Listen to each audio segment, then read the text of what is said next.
Hello everyone, welcome to CG let's grow channel. आज हम लोग स्टार्ट कर रहे हैं हिंदी का पार्ट 20 मिनी महात्मा श्री आलम शाह खान। स्टार्ट करते हैं। बात जरा सी थी पर मोहन था कि रोए चला जा रहा था। लोग समझा समझाकर थक गए कि बड़े छोटों को पीटते चले आए हैं। अगर पुलिस अंकल ने उसके एक चपत लगा भी दी तो क्या हो गया? कौन सा पहाड़ टूट पड़ा उस पर?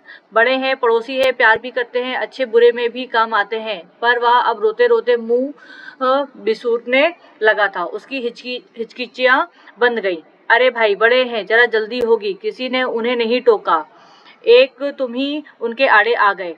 क्योंकि उनकी गलती थी, बड़ों ने नहीं टोका उन्हें और मैंने टोक दिया तो मुझे पीट दिया। क्यों?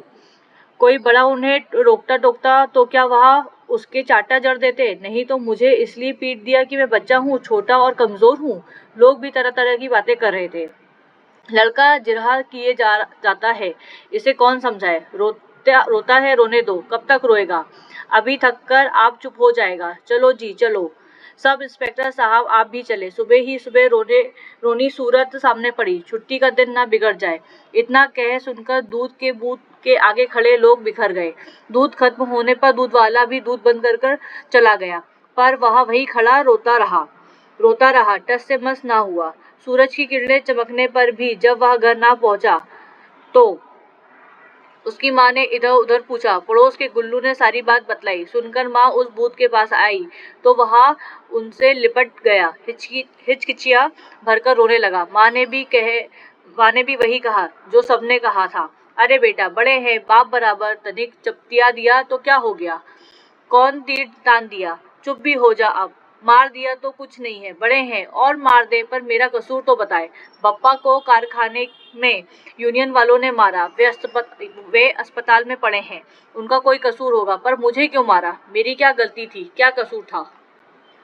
अब जिद मत कर। तूने दूध भी नहीं लिया। तेरे पप्पा को अस्पताल नाश्ता देने जाना है, तुझे याद नहीं?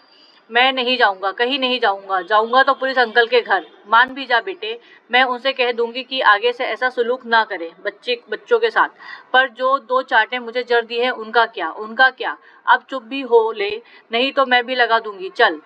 तो तुम भी क्यों चूको? लगा दो। मैं कहती हूँ घर चल, अस्पताल जाना है, अब उठ भी। मैं नहीं आता। पुलिस अंकल के घर जाकर पूछूंगा उनसे कि मेरा कसूर बताइए। नहीं आता तो आज जा मर कहीं। इतना कह माँ सिर पर पल्ला ढककर वहां से चल दी। ट्रिन ट्रिन ट्रिन घंटी घनघनाई। थोड़ी देर बाद दरवाजा खोला तो पाया भीगी आंखें लिए सामने मोहन खड़ा है। उसे देखकर शेर सिंह सकपका गए। अंकल, आपने मुझे क्यों मारा? मेरा कसूर क्या था? सुबकते हुए उनसे वही सवाल पूछा। किसने मारा? किसको? मैं कुछ नहीं जानता। आपने मारा मुझे। आखिर क्यों मारा? जा, मारा तो मारा, दफा हो जा यहाँ से, नहीं तो और पिट जाएगा। चल खिसक। वे गरजे, मारो और मारो, पर मैं नहीं जाऊंगा जब तक आप यह नहीं बताएंगे कि मेरा कसूर क्या था। वहां भी अकड़कर बोला। अब आसपास के घरों की मुडेरों से 10-5 चेहरे उभर आए। देखो, बरामदे के सामने मुंह बिसुरता मोहन खड़ा है और अपने बरामदे में झल्लाए सिर से। जाएगा भी यहाँ से या दो एक चपत खाकर ही टलेगा? आप जो चाहे करें, जब तक मेरा कसूर नहीं बताएंगे मैं यहाँ से नहीं जाऊंगा। अजीब उजड़ ढीठ लड़का है, एक पड़ोसी ने कहा। देखिए, आप इसे समझाएं, अगर यहाँ से दफा नहीं हुआ तो मैं इसे कोतवाली में बंद करवा दूंगा। शेर सिंह गरजे। आप जो चाहे सो करें, पर मेरा कसूर बताएं, जिससे मैं आगे एक ऐसा कुछ ना करूं कि बड़ों का मुझ पर हाथ उठाना पड़े। मोहन बोला। अभी तो तू बस इतना कर कि यहाँ से दफा हो जा, नहीं तो वे भन्नाए। सच पड़ोस का लिहाज है, वरना इस बच्चू को वहाँ सबक सिखाता। शेर सिंह कुड़कर बोले। परसों ही वे नायक से तरक्की लेकर असिस्टेंट इंस्पेक्टर बने थे। मैं सबक सिखाने ही आया हूँ। आप मुझे बताएं, मैं सबक सीखने ही आया हूँ। आप मुझे बताएं कि कतार तोड़ने वालों को टोकना कोई पाप है?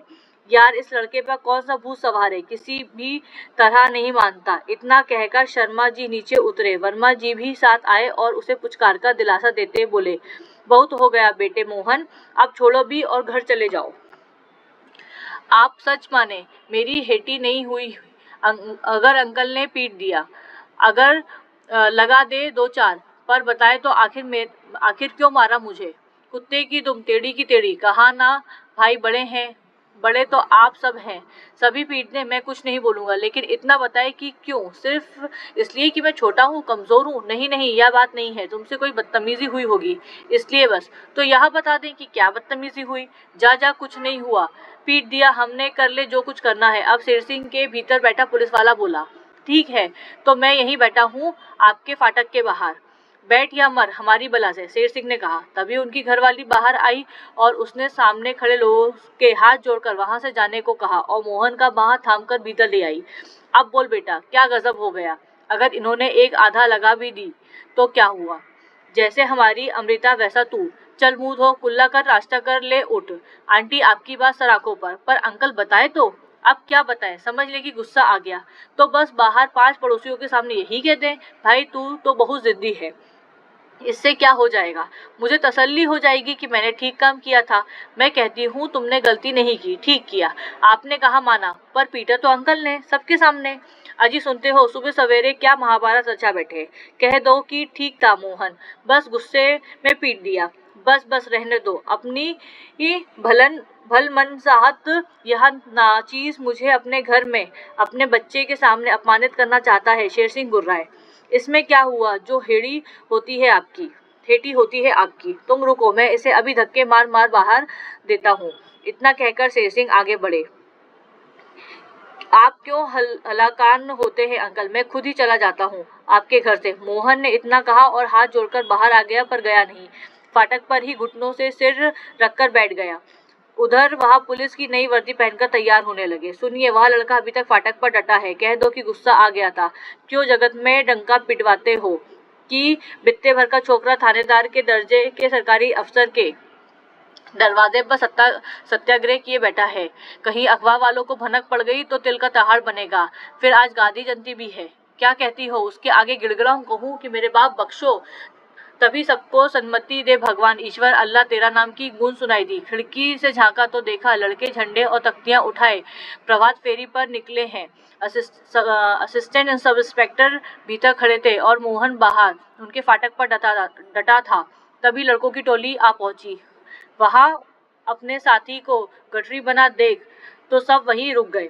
क्या हुआ मोहन, यहाँ क्यों बैठा है? चलो इसे भी साथ लो, इसे भी तो एक तख्ती बनानी थी। चलो मोहन, प्रभात फेरी में यहाँ बैठे क्या कर रहे हो? आगे वाले बड़े लड़के ने उसे बाहर थामकर उठाया तो देखा उसकी आंखें सूजकर लाल हो गई हैं और अभी भी उसकी आंखों से आंसू बह रहे हैं। अरे क्या हुआ इसे? सभी के मुंह से निकला। तभी एक लड़के ने, जो सुबह दूध लेने आया था, सारी बात बतलाई और कहा कि मोहन सुबह से इस बात पर अड़ा है कि अंकल बताएं उसने ऐसा क्या कसूर किया है जो उन्होंने उसे पीट दिया। सब समझाकर हार गए, पर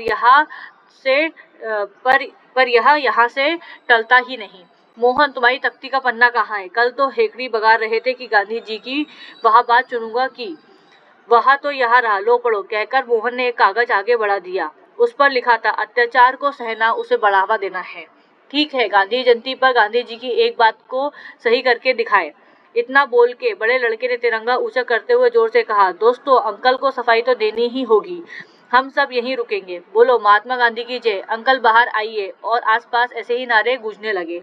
अब तो मोहल्ले भर के लोग भी वहां जमा हो गए। नारे गूंजते रहे। मोहन हाथ जोड़कर फाटक के आगे खड़ा रहा। थोड़ी देर बाद बाबा फरीद फाटक खोलकर भीतर गए और शेर सिंह जी के साथ बाहर आए। फिर सबको स्नेह से देखते हुए बोले, प्यारे बच्चों सुनो, अंकल तुमसे कुछ कहना चाहते हैं। इतना कहकर वह पीछे हट गए। अब सामने पुलिस अंकल आए और कहने लगे, अच्छा बच्चों, आज सुबह मुझसे एक जबरदस्त ज्यादती हो गई। मैं अत्याचार कर बैठा, गुस्से में मैंने मोहन पर हाथ उठा दिया। कसूर मेरा ही था, मैं शर्मिंदा हूँ। इतना सुनना था कि मोहन ने आगे बढ़कर अंकल के चरण छुए और जोर से नारा लगाया, अंकल जिंदाबाद। इसी के साथ हमारा ये चैप्टर कंप्लीट होता है। अब नेक्स्ट वीडियो में हम नेक्स्ट चैप्टर करेंगे। Thank you.